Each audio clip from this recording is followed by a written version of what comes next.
his people, his cousins who picked us up, his cousins and friends who picked us up at the airport, 4.5 hours. I wouldn't do this to my own kid. And then turn around and go back another 4.5 hours? No. But these were total strangers who opened up their lives, their homes, their hearts to us. And this is what backpacking is really all about. And when you get lost, you can't get lost. Sorry. You can't get lost because you have no destination. And whoever takes you in, that's your destination.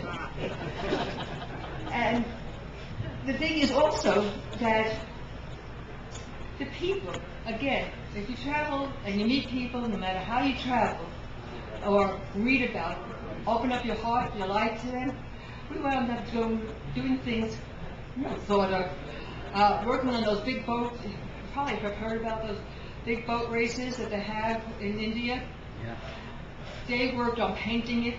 I worked on saying paint. That was my job. Go to it.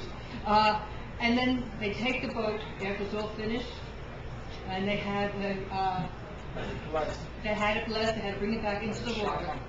Shaman bless it up, and then they had to take it out. All these men could not get this boat out of the water now. A man happens, an Indian man comes by with his pet elephant. Don't we all have a pet elephant? And he said, can you help us? You know, get this out. I'm standing, and the elephant starts pushing the boat out of the water now, because the men could not do this.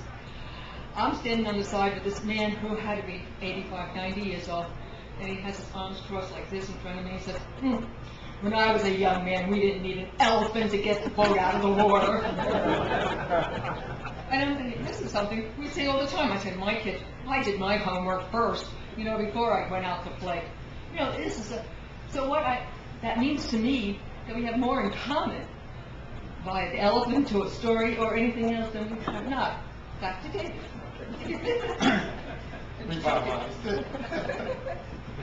I would really say, to continue the trip, after we finally got to Tibet, worked our way down through the Hempian Islands in Malaysia, back to Singapore, which is certainly not third world.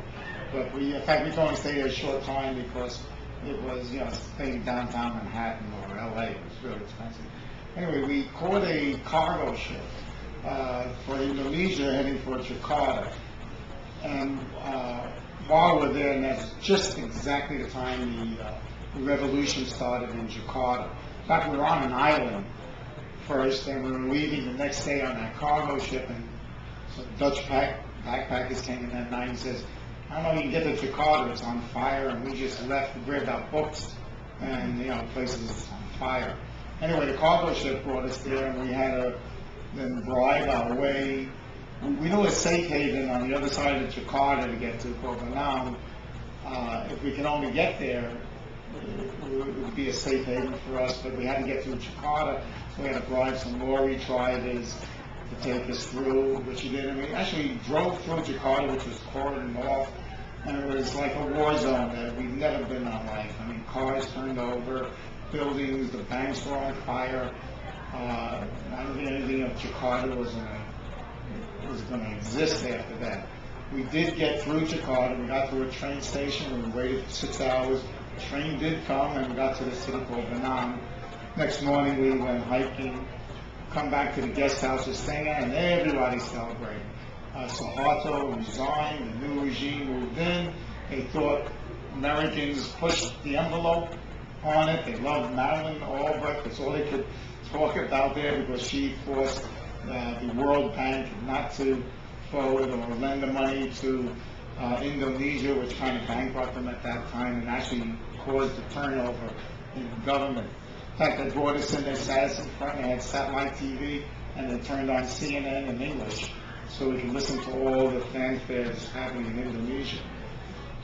We actually crawled our way through Indonesia. We did island to island, stayed on Komodo Island with the dragons, went to the different, we snorkeled in the most unbelievable coral areas of Indonesia.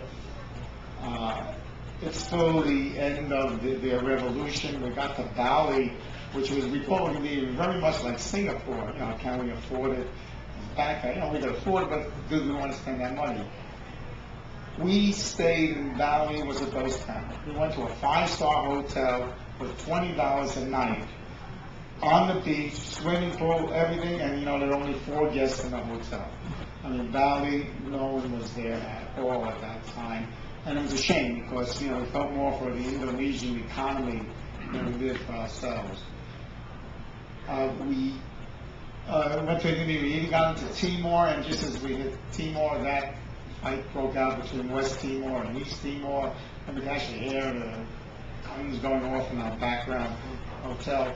And we got stranded there only for the sense that it was difficult with the war going on there to get our visas for Australia. Finally came through.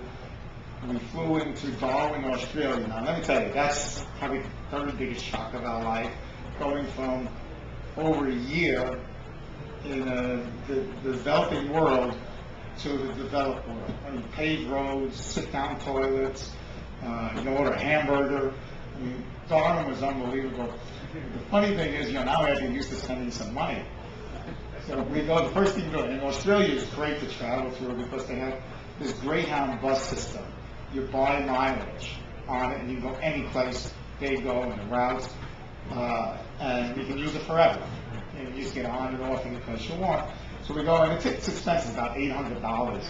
So we go to buy a ticket, the ones we get to Darwin, and they asked me if I have a coupon. He says, no, we only got a student pass. And my pocket was ashamed to use it. Oh, we take that. We take it, and for the $800 cost us like $250 a ticket. And then, well, this is great. We even got an airline ticket from the student STA home, because we only had the one-way ticket to India. We had to get home now. Now we're about a month away, 2 months, and really Christmas and kids. We bought an airline ticket from Melbourne, which we were going to land up in. The ticket was Melbourne, New Zealand, which we stayed a month, Fiji, which we stayed 2 weeks, LA, and of course we went home from LA, but it didn't, the ticket didn't end there. Went from LA to London. That's what we had for a year. We used that London flight, which cost me a fortune because every time I wanted to buy a one-way ticket home from Europe, it cost as much as a round trip. So I kept buying these round trip tickets and landing up back in Europe. You know. And these, I'll cut it short now. Excuse me? How much did the ticket cost? Oh, that ticket, yeah, I think it was $300, $400, something like that. It was unbelievable. All for that student pass. And by the way, they spelled Arizona wrong. It's you said you went to Arizona State University. Arizona was spelled wrong. Don't get it. That's how old it was. But in total, it was 13 months, 13 countries, probably 30 pounds each. We lost on this trip. We met young people. I say young. 30 fellow backpackers that we are in correspondence today. And this was in 2000, 8 years. I live all over the world, now in Australia. A lot of them have come here. Got involved with cultures in every area, the Vietnamese culture, off the Vietnamese trail,